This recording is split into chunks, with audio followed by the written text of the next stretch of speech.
the governor for us, all right.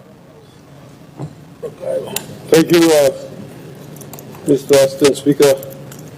Just a couple of things I wanted to comment on.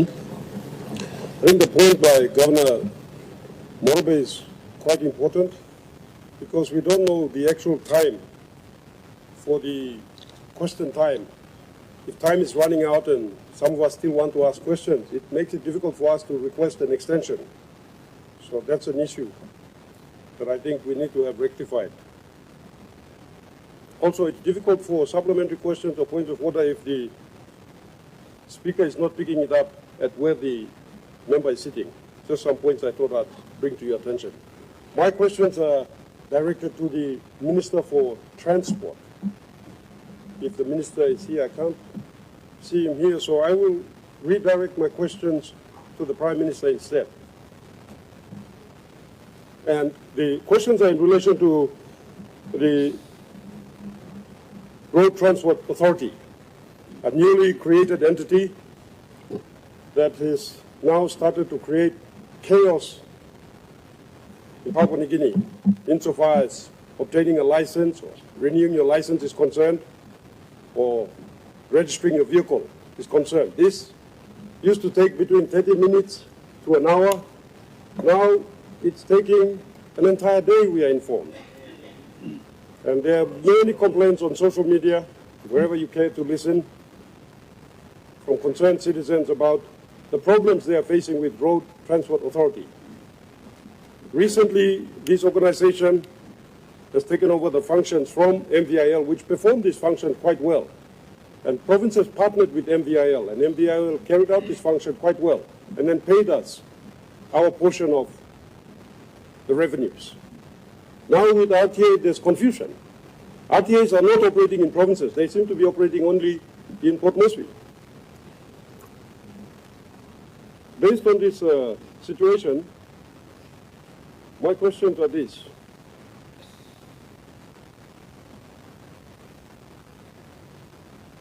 Through you, Mr. Assistant Speaker. Minister, what specific actions are you taking to address the drastic decline in efficiency at the RTA, where service that once took less than an hour under MVIL now consumes an entire day for many citizens?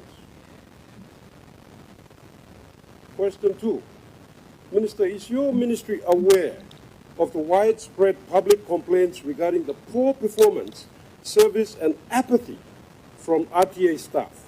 And what immediate measures will be implemented to ensure our people are treated with respect and professionalism? Today, I had to go through a roadblock where RTA officers, you can't tell the difference between them and the ordinary boy seller.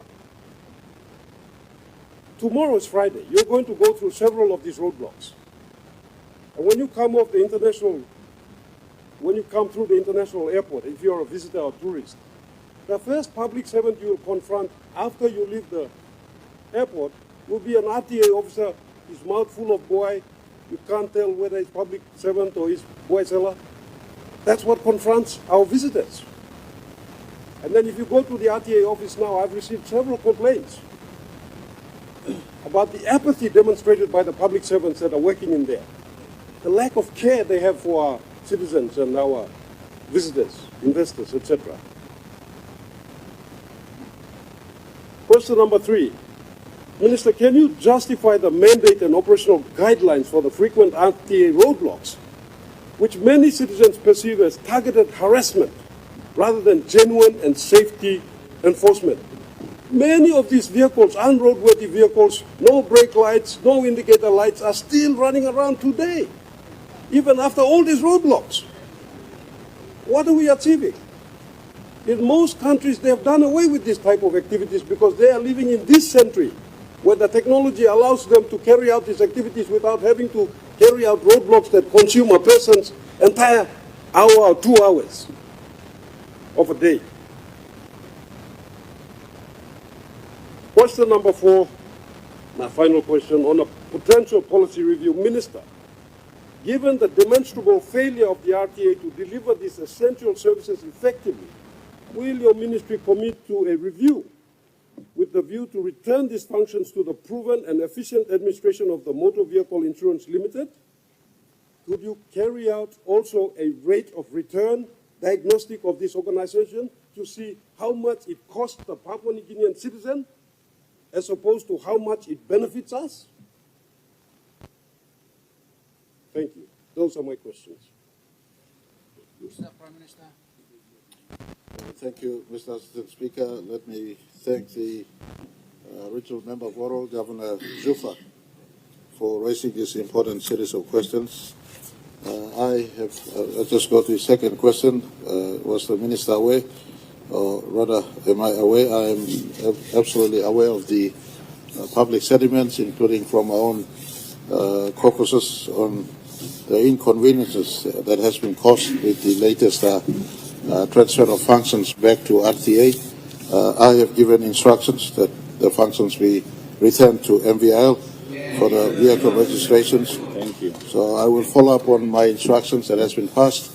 I've also noted, and I'm aware of the continuous hustle in the name of road safety. I think in this day and age of technology, I work within MVIL and RTA could uplift the standard of vehicle inspection, especially at the point of inspection and point of vehicle registry in respect with safety and roadworthiness. So those instructions have been passed, but in the interest of responding satisfactorily to the series of questions raised, I will now ask through this broadcast, ask the RTA and Chief Secretary's office to meet and to ensure that the functions that needs to go back, especially pertaining to vehicle registration, is restored back to MVIL. And by the way, MVIL never released those functions. It was assumed in the operation of law, but because RTI is responsible for road transport, we will certainly restore it back to MVIL to make sure that they continue to function as a vehicle registry hub. RTI remains an important instrument set up by governments before to make as a body that supervise the continuous maintenance of road. Doing road is one thing, but maintenance of road is another thing. And so it was intended to set up to maintain road. Unfortunately, our ability for user pay in our country, the way it was structured was for a user pay basis. The ability for user pay in our country is still not strong. Most of people are social users. And if you ask them to pay for using a road, they will not have the ability to pay to use, let alone the sense of entitlement that our country is born into. And so it is a creation of law that is really like an appendix to other parts of government instruments.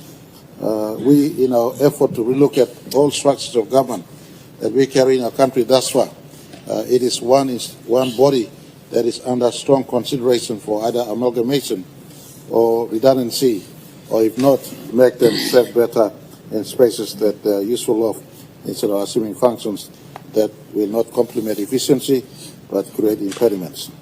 I hope this answer is sufficient, but Governor, certainly through your question, I will meet the organization's concern.